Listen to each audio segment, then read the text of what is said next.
Novo juiz da Lava Jato determina que ex-presidente da Câmara, Eduardo Cunha, devolva 6 carros de luxo que seriam frutos de propina. Governo lança pacote para a retomada de obras paradas e reajusta valor da merenda escolar. Amazônia e Cerrado fecham o mês de fevereiro com desmatamento recorde. Índice oficial de inflação sobe além do esperado, puxado pelos gastos com educação. Inimigos históricos, Irã e Arábia Saudita restabelecem relações diplomáticas. Sem surpresas, Xi Jinping é reeleito para novo mandato como presidente da China. E uma exposição aberta em São Paulo permite um passeio virtual para conhecer as obras de Pablo Picasso. Agora no Jornal das 22.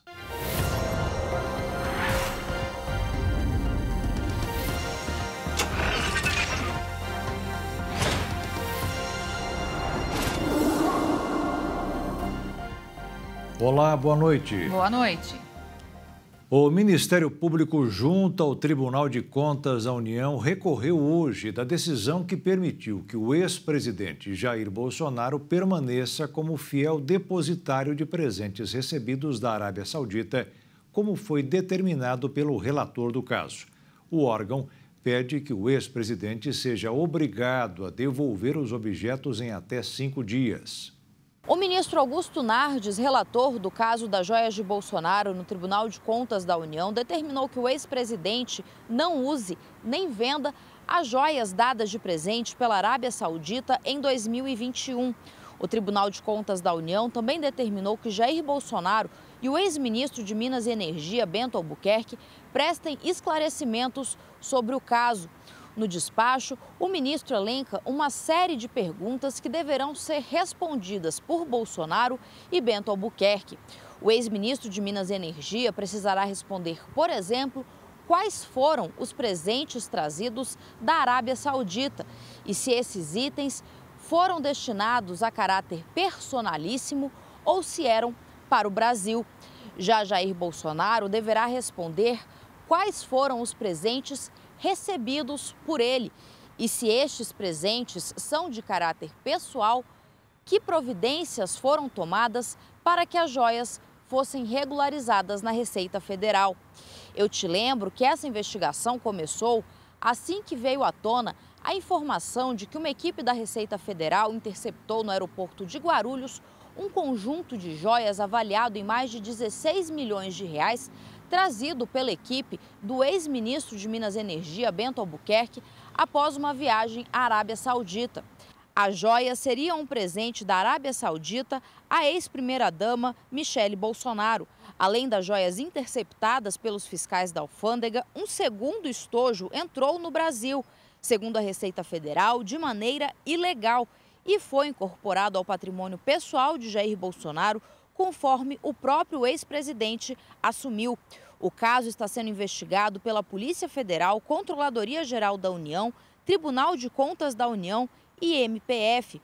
A Frente Única de Petroleiros pediu, inclusive, no MPF, uma investigação para saber se há ligação entre as joias dadas de presente pelo governo da Arábia Saudita e a venda de uma refinaria na Bahia no ano de 2021 com valor abaixo de mercado. Esse pedido de investigação está sob análise no Ministério Público Federal aqui. O ministro Alexandre de Moraes do Supremo Tribunal Federal concedeu nesta sexta-feira liberdade provisória a mais 80 homens denunciados pelos atos antidemocráticos e de destruição dos prédios públicos em 8 de janeiro em Brasília. Até o momento foram denunciadas 919 pessoas por incitação pública ao crime e associação criminosa. Dessas, 219 responderão também por crimes mais graves: dano qualificado, abolição violenta do Estado de Direito e golpe de Estado. Alexandre de Moraes também determinou que o ex-ministro da Justiça, Anderson Torres, preste depoimento em uma ação em curso no Tribunal Superior Eleitoral contra o ex-presidente Jair Bolsonaro. Torres deverá ser ouvido na condição de testemunha por videoconferência sobre a sua suposta omissão durante as manifestações em Brasília. Mas, segundo o ministro do STF, ele terá o direito de ficar calado quando achar que a pergunta poderá ser prejudicial a ele.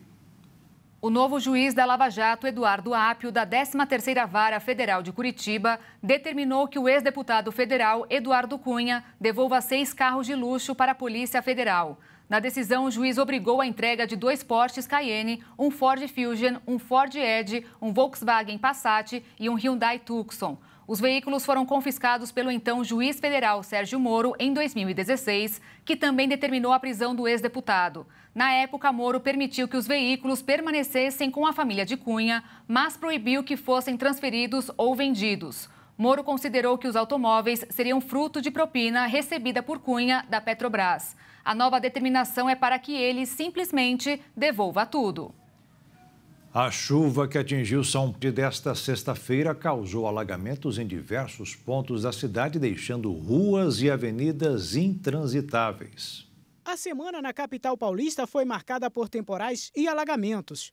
Segundo o Centro de Gerenciamento de Emergências da Prefeitura, as chuvas de hoje tinham potencial para alagamentos, rajadas de vento e transbordamentos de rios e córregos. Uma mulher de 88 anos morreu após ter o carro submerso na região de Moema. De acordo com a previsão, o sábado terá muitas nuvens, poucas aberturas de sol e chuva em forma de pancadas de intensidade moderada a forte no período da tarde e chuva fraca à noite. Há potencial para a formação de alagamentos, transbordamento de córregos e deslizamentos de terra. Segundo os meteorologistas, no domingo, o cenário se repete. Muitas nuvens pela manhã e pancadas de chuva com intensidade moderada a forte à tarde. O Ministério Público e o Tribunal de Contas do município cobram medidas da Prefeitura para combater as graves enchentes. Mesmo antes de chegar ao fim, fevereiro já havia registrado recorde de desmatamento tanto na Amazônia como no Cerrado Brasileiro, desde o início da série histórica iniciada em 2015. Com o término do mês, as áreas destruídas nos 2 biomas equivalem a mais da metade da cidade de São Paulo. A do INPE, que mapeia regiões e emite alertas de desmate em tempo real, mostrou que no acumulado do mês de fevereiro, a área com alertas foi de 321,97 quilômetros quadrados na Amazônia, um crescimento de 61,8% em relação ao mesmo período do ano passado. Já no Cerrado, a situação foi ainda mais crítica, com números que chegaram a 557,8 quilômetros quadrados.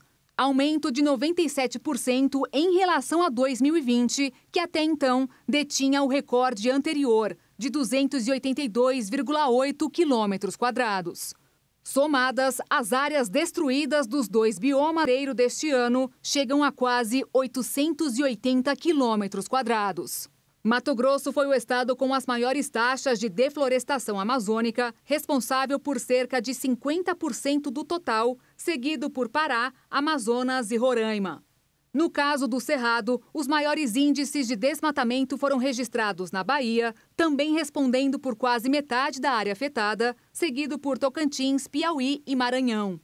Em janeiro, a deflorestação da maior floresta tropical do planeta havia registrado uma forte queda de 61,3% na comparação interanual, além de ter recuado 27% em relação a dezembro de 2022.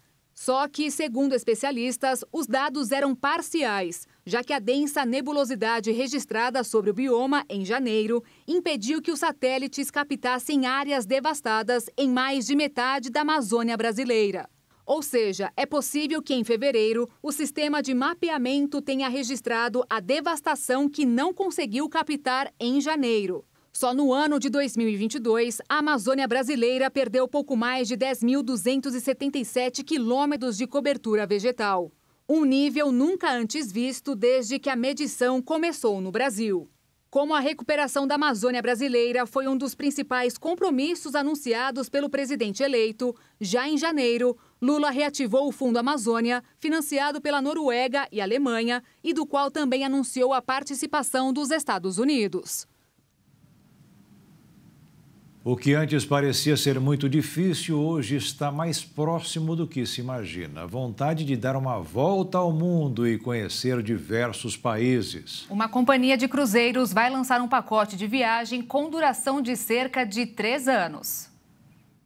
36 meses vivendo no mar, passando por 375 portos de 136 países em todos os continentes do planeta, o que também inclui a Antártida, é a proposta do roteiro lançado pela Life at Sea, 130 mil milhas náuticas, o que equivale a 240 mil quilômetros. O navio que sairá nessa jornada acomoda até 1.074 passageiros em 400 cabines e garante o espaço suficiente para oferecer todas as comodidades que os navios de cruzeiro oferecem, como piscinas, spas, academia. A seguir, índice oficial de inflação sobe além do esperado, puxado pelos gastos com educação. E ainda, governo lança pacote para retomada de obras paradas e reajusta valor da merenda escolar.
O governo federal anunciou hoje um pacote para que sejam retomadas várias obras que estão paradas no país. E no meio de tantas medidas, foi divulgado também um reajuste de quase 40% no valor da merenda escolar, que não acontecia há vários anos.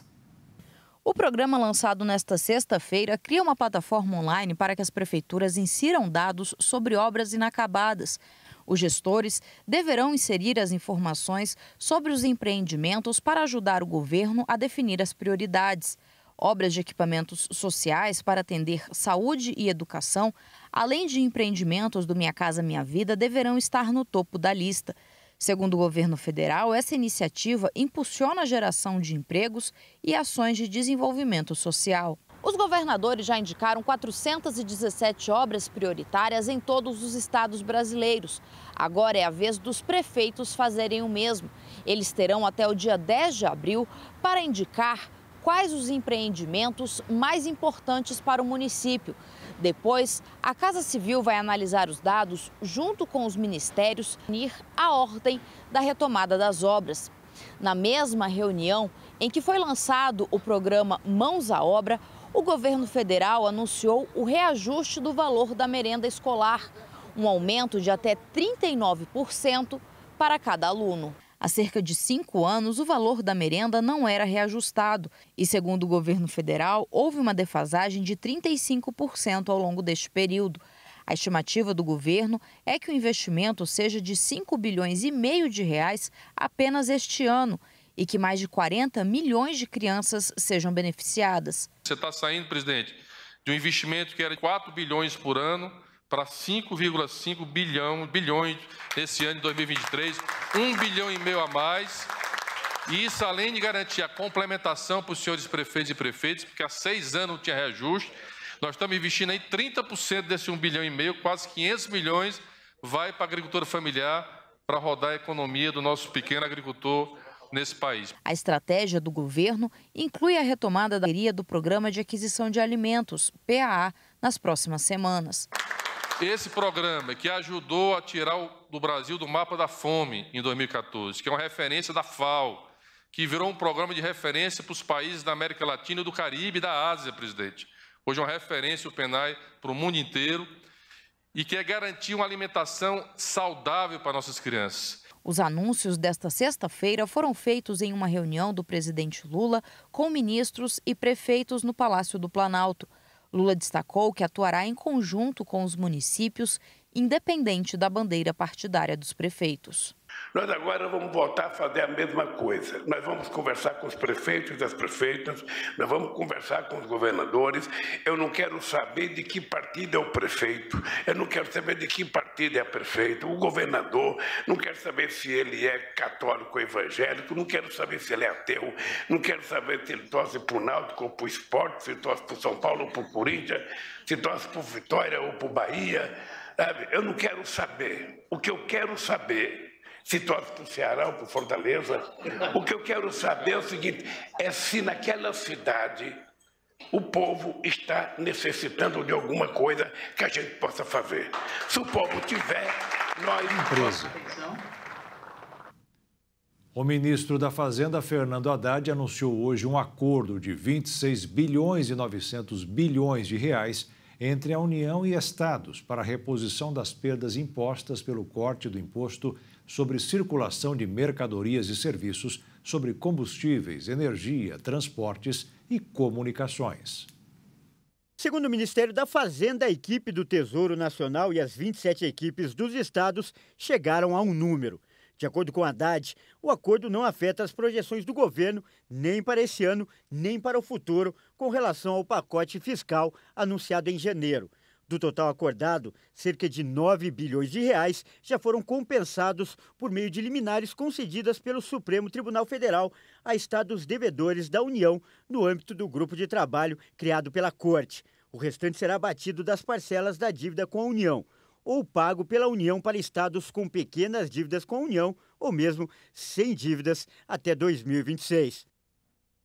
A alta dos juros provocou a falência de um banco importante dos Estados Unidos. As autoridades regulatórias assumiram o controle do Silicon Valley Bank, que acusou um grande prejuízo ao fazer investimentos e não obter retorno. O Silicon é apenas o 16º maior banco do país, mas a quebra assustou o mercado, porque foi a segunda maior falência desde... Valores fechou em queda de 1,38% aos 103.618 pontos.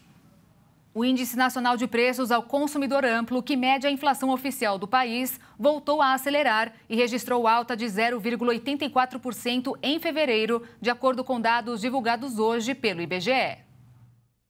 De acordo com o Instituto Brasileiro de Geografia e Estatística, o IBGE, a inflação oficial em fevereiro ficou acima da variação apurada em janeiro. A alta ficou em 0,84%, o que representa um aumento de 0,31 ponto percentual com relação ao mês anterior. Nos últimos 12 meses, o índice acumula aumento de 5,60%. O número ficou abaixo dos 5,77% registrados nos 12 meses anteriores, mas acima da meta de inflação para 2023, estabelecida pelo Conselho Monetário Internacional, que é de 3,25%. E vale lembrar que a prévia da inflação do mês, divulgada em 24 de fevereiro, projetava também um avanço, porém menor, de 0,76% nos preços no mês. Essa alta de fevereiro foi puxada principalmente pelos gastos com educação, que tiveram aumento de 6,28%, o que reflete os reajustes de mensalidades praticados no início do ano.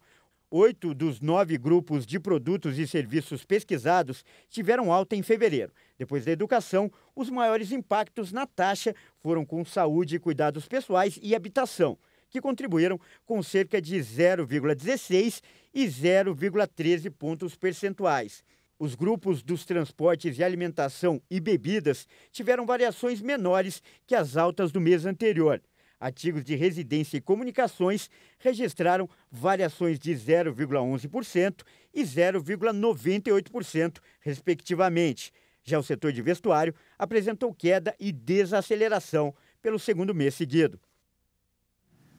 E vale lembrar que daqui a pouco, à meia-noite, vai terminar o prazo para inscrições no programa de financiamento estudantil que garante empréstimos para quem vai cursar uma faculdade particular. Mas tem muita gente que luta muito para não precisar pagar prestações. E não faltam casos de quem supera tudo e consegue. Não importa se você tem 18 ou 60 anos, a alegria de passar no vestibular faz com que todos os anos de estudo e dedicação sejam esquecidos para apenas viver aquele momento. E uma história inspiradora chamou a atenção nos últimos dias. A Janicleia, de 49 anos, passou no vestibular de Medicina da Universidade do Estado da Bahia, a UNEB. Eu perdi minha avó aos 11 anos de idade para o câncer, na época. Não tínhamos recursos o suficiente para tratar dela. Naquela época eu dizia, eu vou estudar para ser médica, porque eu vou curar muita gente dessa doença que minha avó morreu. O curso de medicina é um dos mais concorridos nas universidades. E até mesmo aqueles estudantes que têm tempo e estrutura têm dificuldade em conseguir uma vaga. E para Jane, essa dificuldade era ainda maior. Ao mesmo tempo em que ela precisava estudar, ela tinha que cuidar dos filhos, da casa e trabalhar para ajudar a manter as contas. Mas ela nunca deixou aquele sonho da Jane de 11 anos morrer. A vida tinha outro caminho para Jane, que casou cedo, teve seus 2 filhos e batalhou para manter a casa. Ela terminou a escola em 1994 e só em 2010, quando descobriu que teria um curso de medicina próximo a ela, reavivou aquele sonho. Influenciada pela família, ela passou a adaptar a rotina para estudar. Durante muito tempo eu fiz marmita, era assim, terminava as marmitas até 1h da tarde, na época que eu fiquei estudando durante o dia, e corria para o cursinho. Era só terminar de entregar as marmitas, às vezes não dava nem tempo de comer. Tomava um banho, jogava a roupa, mandava para o cursinho. Chegava do cursinho, ficava no cursinho até 6 e pouca da noite, voltava para casa, terminava de ajeitar as coisas que eu tinha deixado bagunçada, para poder preparar tudo para o outro dia e ter uma continuidade de estudo em casa. Ficava estudando por volta das 8h da noite até meia-noite, 1h da manhã, todos os dias. Uma rotina difícil, mas que mesmo com 49 anos e todas as dificuldades, ela não deixou de lado. Foram 12 anos estudando sem ter aprovação, quando um dia começou a receber mensagens a parabenizando. E a Jane é só um exemplo de perseverança e uma grande motivação para quem está passando por essa fase de preparação para o vestibular. Seja jovem que esteja saindo hoje do ensino médio aos 17 anos, 18 no máximo, seja uma pessoa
O brasileiro pode ficar com menos feijão no prato nos próximos anos. Um estudo mostrou que as mudanças climáticas devem atrapalhar a produção do grão no país.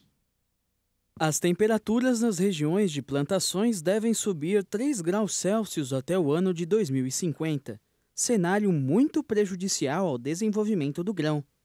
As condições criarão impacto na fase reprodutiva da planta e causarão o abortamento de flores e a não formação de vagens e grãos, principalmente nas regiões centro-oeste e nos estados de Minas Gerais e da Bahia. A solução encontrada por especialistas é que novas safras sejam produzidas em ambientes teoricamente desfavoráveis para as lavouras no ponto de vista climático, com o decorrer dos anos. Assim, a produção brasileira do grão chegaria a aproximadamente 1,5 milhão de toneladas a mais do que é produzido hoje, e o alimento se manteria como protagonista na refeição dos brasileiros, mesmo daqui 27 anos. Para diversos especialistas do setor, cultivar o grão para que ele se adapte a um clima adverso pode garantir ao produtor resultados muito positivos a longo prazo. Com o desenvolvimento de feijões mais tolerantes às altas temperaturas e a adoção de políticas públicas para a expansão de novas áreas, a produção chegaria em 2050 no mesmo ritmo dos últimos anos. Para os estudiosos, se nenhuma providência for tomada, a expectativa é que em 2050, com menos produção, o preço do feijão chegue a valores altos, fazendo com que muitos consumidores busquem alternativas para substituir o alimento. Com a falta de procura, o grão então seria produzido em baixa escala. Agora, o que fica para os grandes produtores do agronegócio é buscar a expansão de novas áreas de produção de feijão e investimentos em pesquisas para a geração de cultivares mais adaptadas, além da melhoria em eficiência no controle das lavouras. Uma nova planta daninha foi detectada em Mato Grosso do Sul e vem causando prejuízo às lavouras. Por isso, a Embrapa realizou um seminário com o objetivo de apresentar e discutir os principais desafios relacionados ao controle da espécie. Plantas do gênero Amaranthus, conhecidas popularmente como caruru, são encontradas comumente nas áreas de produção de grãos em todo o mundo, inclusive no Brasil. A Amaranthus palmeri foi detectada recentemente em Mato Grosso do Sul, causando preocupação no setor rural. Por ser uma planta agressiva, ela pode reduzir a produtividade tanto da soja, do milho e do algodão em até 90%. Essa planta foi detectada em dezembro de 2022 no município de Naviraí e agora no início de fevereiro no município de Aral Moreira. E no município de Aral Moreira ela está aqui em Naviraí, né? E o órgão de defesa do estado, que é a IAGRO, junto com o Ministério da Agricultura, estão vistoriando lavouras para ver se não existe outros municípios que elas estejam presentes, tá? É uma planta que tem um crescimento diário de até 6 centímetros por dia. Ela compete especialmente com a soja, com o algodão e com o milho. Ela pode impactar a produtividade dessas culturas entre 70% e 90%. Tá? Ela interfere na colheita, ela tem um caule que é bastante grosso e que a colhedeira não consegue cortar esse caule, né? Então aqui na hora de colher é um problema na colheita mecânica, tanto de soja como de milho e algodão. E é uma planta que é tolerante a herbicidas, né? Amaranthus palmeri pode cruzar com outras espécies do gênero, inclusive transferindo genes da resistência aos herbicidas. Também pode ser facilmente confundido com outras espécies de vegetal no Brasil. A planta já afeta a produção em outros países. Essa planta está muito presente hoje na Argentina, em torno de 5 milhões de hectares já infestado com essa espécie, e nos Estados Unidos. É uma planta típica de clima árido, mas ela não desenvolve somente em clima árido, né? No Brasil, ela foi detectada pela primeira vez no município de Ipiranga do Norte, no Mato Grosso, lá na região de Sinop. A suspeita é que ela tenha entrado no Brasil via umas colheitadeiras que foram importadas dos Estados Unidos, né? A Embrapa Agropecuária Oeste realizou no início do mês de março um seminário online com o objetivo de apresentar e discutir os principais desafios relacionados ao controle da espécie Amaranthus palmeri e a oportunidade de atualizar sobre um dos principais desafios enfrentados pelos produtores rurais atualmente. Nós reunimos aqui bom conhecimento, os melhores conhecimentos sobre essa planta, e a gente no seminário apresentou a origem, discutiu sobre a origem, sobre a botânica, métodos de controle, enfim, deu uma geral sobre a planta, o que fazer, né? O momento não é de apavorar, mas é de atenção, né? Essa rápida evolução da resistência aos herbicidas trouxe uma ameaça às alternativas de controle. Por isso, o monitoramento frequente e a identificação precoce, no caso do estabelecimento dessa espécie em outras regiões do Brasil, ajudarão na gestão proativa e permitirão evitar prejuízos para a agricultura brasileira. Precisa de integrar métodos, por exemplo, o método cultural com o método químico. Então, se tem o solo tem uma boa cobertura de palha, é feito o sistema plantio direto, onde não há revolvimento do solo, o solo fica permanentemente coberto, mais o uso de herbicida que você usa na soja, no milho ou no algodão, a gente consegue minimizar os efeitos dessa planta. O valor da cesta básica caiu em fevereiro na maior parte do país. Os números foram divulgados hoje. Os dados do DIEESE mostraram que em 13 das 17 capitais pesquisadas, a cesta básica teve redução no valor. Essa baixa foi registrada principalmente em Belo Horizonte, Rio de Janeiro, Campo Grande, Curitiba e Vitória. As maiores altas foram registradas na região Norte e Nordeste, com Belém tendo alta de 1,25%, Natal de 0,64%, Salvador de 0,34% e João Pessoa com um aumento de 0,01%. A cesta mais cara foi registrada em São Paulo, custando R$ 779,38. E a mais barata foi encontrada em Aracaju, sendo vendida a R$ 552,97. A maior variação dos preços foi registrada em itens como óleo de soja, que abaixou em 15 das 17 capitais. O tomate também teve redução, caindo em 13 capitais. O arroz agulhinha e o leite integral foram os itens que mais apresentaram alta. Com base na cesta básica de São Paulo, que é a mais cara do país, o DIEESE estima que o valor do salário mínimo possa cobrir todas as despesas da casa. De acordo com o que é previsto pela Constituição Federal, seja de mais de R$ 6.000. Atualmente, o salário mínimo no Brasil é de R$ 1.032. De São Paulo, Bruna de Giaimo. Regiões inteiras da Argentina sofrem com diversas ondas de calor desde o começo do verão, que tem prejudicado as safras e diminuindo as exportações de grãos. A Argentina vive neste ano o verão mais quente de que se tem registro, com temperaturas recordes e falta de chuvas que prejudicam a agricultura. Em novembro, ainda na primavera, houve a primeira de 9 ondas de calor, quando o habitual são 4 ou 5. Além disso, o calor deve continuar no outono, com temperaturas até 55% acima da média, de acordo com o Serviço Meteorológico Nacional. Este é o verão mais quente desde 1961, quando os dados começaram a ser coletados, e o mês passado foi o segundo fevereiro mais seco, com 42% menos chuva que a média. Especialistas alertam que ainda não é possível atribuir tudo às consequências das mudanças climáticas, mas estudos indicam que o aquecimento global torna 60 vezes mais provável a ocorrência de ondas de calor prolongadas e com grande extensão territorial. Nesta quinta, a entrada de uma massa de ar polar traz alívio ao sul do país, mas no centro e no norte as temperaturas vão seguir muito altas e a capital deve sofrer com uma nova onda de calor na próxima semana. A combinação dos termômetros nas alturas com a seca facilitou incêndios florestais e afetou os rendimentos agrícolas no país, um dos principais exportadores de alimentos no mundo. A produção de soja, principal produto de exportação argentina, vai cair para o volume mais baixo em 14 anos, além de perdas também nas safras de trigo e milho. Pela terceira vez seguida, o presidente da China, Xi Jinping, se mantém no poder para mais um mandato de 5 anos à frente do país asiático.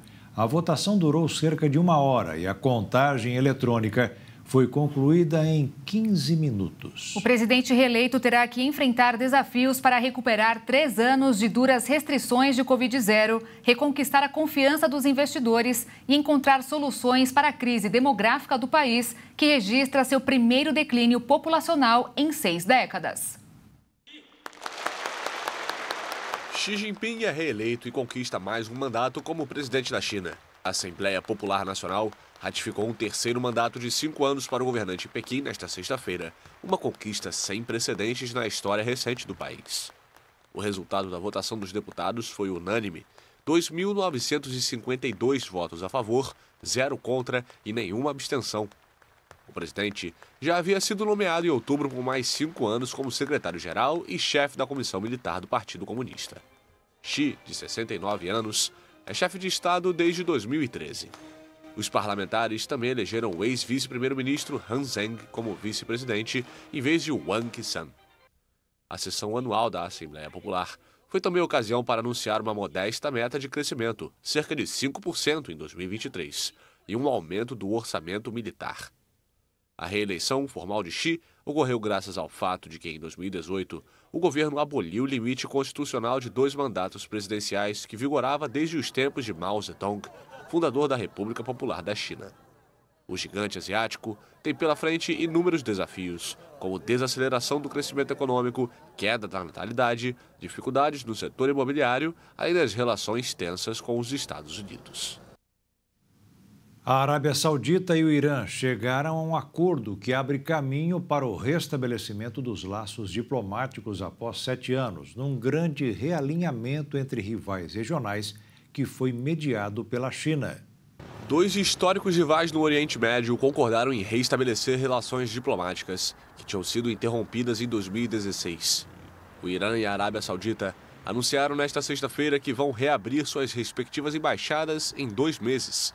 O acordo foi fechado em Pequim nesta semana e é encarado como uma vitória diplomática para os chineses.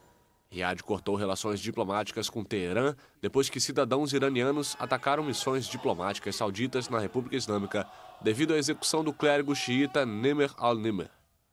A agência de notícias oficial saudita e a agência de notícias oficial iraniana publicaram o texto do compromisso.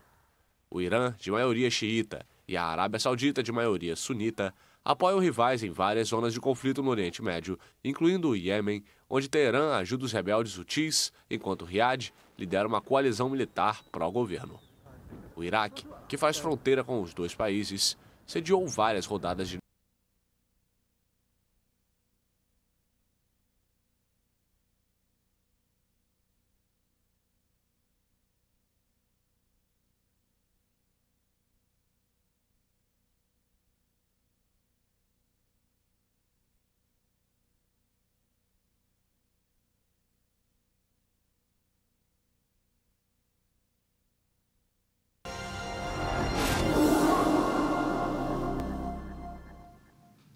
As vinícolas Aurora, Salton e Garibaldi vão pagar cerca de R$10 mil de indenização por danos morais para cada um dos trabalhadores resgatados em situação análoga à escravidão em Bento Gonçalves, no Rio Grande do Sul. A indenização faz parte do termo de ajuste de conduta assinado ontem entre as vinícolas e o Ministério Público do Trabalho. Ao todo, serão pagos R$7 milhões, sendo R$2 milhões destinados às indenizações por danos morais e mais 5 para entidades e projetos voltados para a reparação do dano. Na mesma leve em que os debates por jornadas de trabalho reduzidas crescem, a quantidade de dias trabalhados também. Isso porque o fim de semana de folga tem sido uma exceção no pós-pandemia, de acordo com o relatório internacional. Foi apontado que o dia de trabalho médio em 2022 durou 10 horas e 9 minutos. A situação causa preocupação, já que a jornada padrão é de 8 horas diárias. Dessa forma, o software americano de gerenciamento de produtividade analisou quase 175 milhões de horas de trabalho de mais de 134 mil funcionários de escritórios e constatou uma alta de 5% no volume de trabalho aos finais de semana. O levantamento demonstrou que, em muitos casos, o regime híbrido com longas reuniões por videoconferência fizeram com que as demandas de trabalho fossem acumuladas. Assim, a sobrecarga fez com que os profissionais usassem os sábados e domingos para concluírem as tarefas que exigiam mais concentração. Para o grupo de pesquisadores, existem 2 razões para esse aumento: cortes de emprego que sobrecarregam quem não foi demitido e a necessidade de escapar das constantes interrupções em videoconferências. O relatório demonstrou ainda que os colaboradores de fim de semana mais comuns são de tecnologia em hardware e serviços de computador, junto com trabalhadores de mídia e de bens de consumo. O estudo demonstrou ainda que os trabalhadores foram mais produtivos e focados no primeiro semestre do ano em comparação com o segundo semestre e que a terça-feira sendo o dia mais produtivo. A Polícia Federal, em parceria com a Coordenação de Inteligência Previdenciária, deflagrou para combater fraudes contra a Previdência Social em Teresina, no Piauí, e Codó, no Maranhão. Foram cumpridos 8 mandados de busca e apreensão e 4 de prisão preventiva. O prejuízo foi superior a 2 bilhões de reais. Em nota, a PF afirmou que as fraudes ocorreram em sistemas do INSS por meio da inserção de documentos falsos, alteração de dados e locais de pagamento de beneficiários falecidos, fictícios e vivos. Foram identificados 77 benefícios atrelados à organização criminosa investigada, com a confirmação de fraude em 32, sendo 8 relacionados a pessoas fictícias e 24 a segurados falecidos. Para os benefícios com fraude comprovada, a PF constatou um prejuízo efetivo na Previdência Social no valor de R$ 2.057.337.022.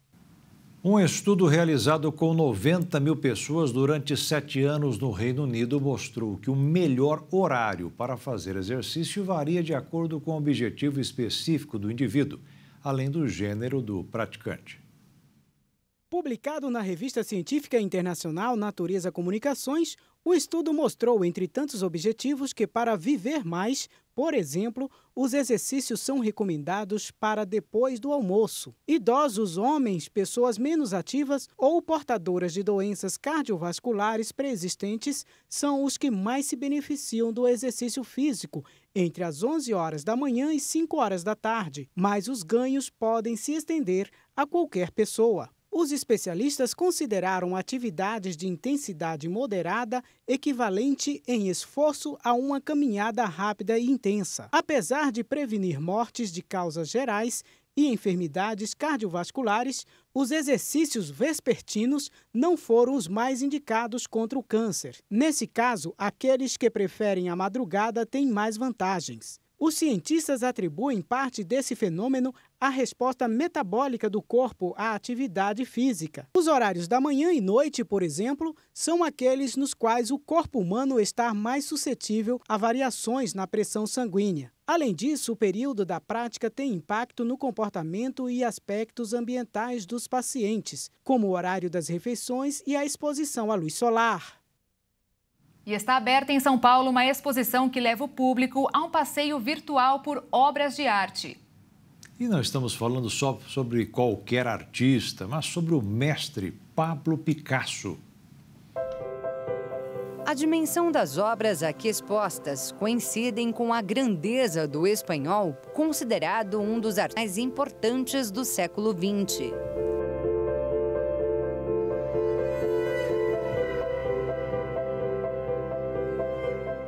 A desconstrução das telas traz a essência de Pablo Picasso, o principal representante do cubismo, o homem que revolucionou a arte. É uma coisa que tem muito a ver com a visão dele cubista também, que você mostra aquilo que você sente e não necessariamente aquilo que você vê. Então, você vai ter uma experiência parecida aqui. Na mostra Imagine Picasso estão expostas mais de 200 obras, entre elas Guernica, uma das telas mais famosas do pintor. A original fica num museu em Madrid, na Espanha. Tem quase 8 metros de comprimento, por 13,5 de altura. Pelo tamanho e fragilidade das peças, transportar o acervo seria um desafio e tanto. Mas essa tecnologia aqui permite levar a arte de Picasso para qualquer parte do mundo. Essa exposição, inclusive, já passou por países da Europa e Estados Unidos antes de chegar à América do Sul. De cada canto da sala é possível apreciar as imagens de um jeito diferente, sem perder nenhum detalhe. A gente usa uma tecnologia chamada imagem total. E é uma tecnologia desenvolvida na França no final dos anos 70, onde você vê cada pincelada, a ideia é que você está dentro da obra. Assim se sente Luana, uma das primeiras a conferir a mostra. A própria arte traz essas reflexões e ainda com esse incentivo da tecnologia torna ainda mais instigante e pensativo. A verdade é que toda a trajetória de Picasso impressiona. É o artista que tem mais obras em toda a história da arte. Segundo o Guinness Book, o livro dos recordes, em 78 anos de carreira, foram mais de 13 mil quadros, cerca de 100 mil desenhos, aproximadamente 34 mil ilustrações, 300 esculturas. Detalhes narrados nessa área biográfica, que antecede o passeio virtual. Picasso é um gênio, a gente tem que ver esse tipo de arte, é um mestre, é imperdível. Imagine Picasso fica em exposição no Morumbi Shopping, Zona Sul de São Paulo, até o dia 18 de junho, com ingressos a partir de R$ 40.